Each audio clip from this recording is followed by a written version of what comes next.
So Mecha Break is back in a playtest, baby. Just as chaotic as I remember, with a couple new modes. So let's talk about it. Now again, today we're talking about Mecha Break, man.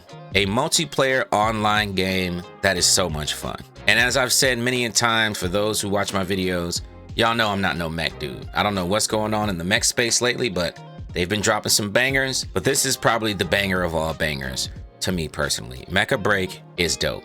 So they have a 3v3 mode, which I believe unlocks when you hit like level 15. I haven't had a chance to play that yet. It's only been a couple hours. But the 6v6 mode and the extraction game mode are both unlocked right now. And I've played both, and those are the ones I want to talk about. But first, we'll talk about the multiplayer stuff because that's probably going to be the bread and butter for most people. Although the extraction mode is fantastic, and it's not fully what you think, but again, we'll get into that later.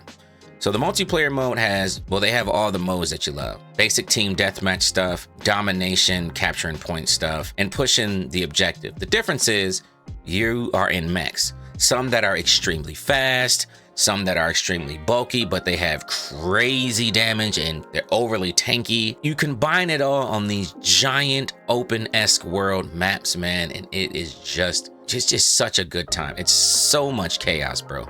There's just lasers and just bombs and people flying and whizzing by you all over the place. But in the midst of all the chaos, it's so simplified, it's easy to understand, process, and you don't feel overwhelmed at all. You really don't. It looks like a lot's going on, but there's really only a few keys you have to press. You have a left click, which does a basic fire, a right click, which has a different type of fire. Press 2, that'll either activate whatever your ability is. For me, I play this mech called Falcon. When I press 2, I transform into a fighter jet. I get super crazy speed. If I press 1, I can sonar radar what's going on around me. And then that's it. It's a couple of buttons. It's like I said, it looks like a lot's going on, but really just a couple of buttons. And as long as you move your mouse and look in directions of wherever you see a mech, it will auto lock for you. It's not a bunch of work. They really oversimplify what it means to play these type of games, but not in a bad way. It opens it up for people who are beginners to have a good time and people who are extremely advanced at mech games to also still have a great time. But as far as multiplayer goes, again, these are modes that you know, they're just mech wise. Speaking of mechs, there's quite a few to select from. They're broken down into 3 different types. You have the lights, the mediums, and the heavies. I prefer the light, even though I'm a big nigga. It is what it is, but that's just me. Each and every mech has their own type of weapon and their own different type of abilities. Like there are mechs like the one I play that have twin guns. There are mechs who have sniper rifles, regular assault rifles, some that don't even have like an actual big gun. They have, well, this is dude, it looks like a joust stick. What you call that thing? You know what I'm talking about? The big pointy stick that they use for jousting looks like one of them shits. He's got one of those. It's a whole variety of mechs and weapon types. So you'll definitely find something that I feel will fit your playstyle. Just gotta unlock them. And unlocking them really isn't that difficult. I mean, it is, you really just have to play. So there's the multiplayer in a nutshell, man. We know these game modes, like I said, you're just doing it inside of a mech at a much higher speed. Now the extraction mode is something new and was honestly very surprising. I assumed that the extraction mode would be very Tarkov-ish. Very, you go in with a group, you go from little spot to spot, collecting goofy little loot, doing goofy quests, going to a trader, turning in rubber bands, turning in this to get that, to then now open this. No, it's not, at least from what I've played so far, it don't play like that at all. You have genuine objectives. Like go to this base, destroy all the enemy units. That will trigger the elite boss for that base.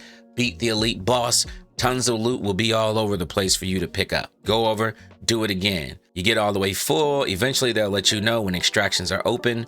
You fly to an extraction, wait like 2.5 minutes. Yeah, it's a long time.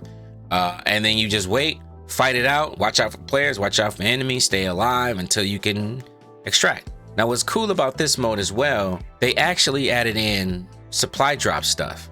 And not just that, there's a whole radio menu that pops up that you can use. So if you hold F and open the radio menu, you will be able to call in an airdrop, which gives you these extra weapons. And those weapons are universal for all mechs during this mode. If a teammate dies, you can bring up the radio menu and there's a summon section. You can plant a summon beacon and you have to hold F and signal them in. And what I liked a lot, it's destroyable. And the AI enemy, if they see it, they will attack it. I didn't think they would. I put one down and immediately it got blown up. And then I had to wait like 2 minutes before I could respawn my teammate, just because I wasn't expecting it to blow it up. I figured you just put it down, press F quick, bang, bang, it's over. No. So I thought that little element was pretty cool, having to be aware of where you place your airdrops, your summonings, anything that you drop in, you have to be aware of it. Because you can also call in a transporter. With a transporter thing, let's say you got a bunch of shit in your inventory, right? You're out of room. You can call down a transporter. You can store up to 3 things in that transporter and it will take it off planet for you. So even if you die, those 3 things will at least survive. So you can go through your inventory, see what's the most important to you, whether it's like a purple mod you found or some gun blueprint, whatever that you don't want to lose. You can call that transporter down, put 3 in there and get it out. And it seems that everybody has their own radio menu. Now, again, when it comes to if you have individual airdrops, I'm not 100% sure. I didn't notice my teammates dropping any, but when I dropped my own, like for example, when I wanted to get weapons, there were 2 weapons. I took them out the slot. That was it. So I assume there are some drops that are individual and some that are shared, because we had a teammate that died and I tried to summon him, but it had already said it had been used and destroyed. So that's my assumption. Again, like I said, I'm gonna spend some more time with Mashmak, but I think that's how it works. This extraction mode was really a big surprise to me, because I was completely unsure on how they were gonna make this work. I really was. I'm like, how do you make a mecha extraction mode? But they've done a good job with it, man. Like I said, having actual real quests to do, like go base to base and fight, go here and fix this, that type of stuff. Having something real to do, purposeful, just felt good.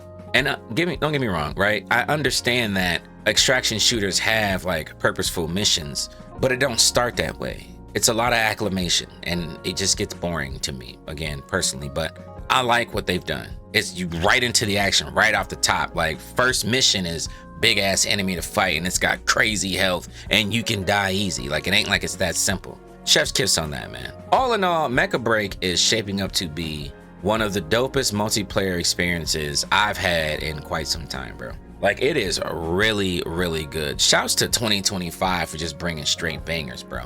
You know what I'm saying? Like we got some real heat coming. But this one, you could play right now if you are on PC for the week. It will be coming out spring of 2025 on everything. So PlayStation, Xbox, PC, everybody's getting it all at the same time. So if you're not on PC, it's unfortunate. See you in a few months, I guess. But for those on PC, go over to Steam real quick, man. Go get in that, go get the thing, the play test or whatever. Let me know what you think about the game. I'm out.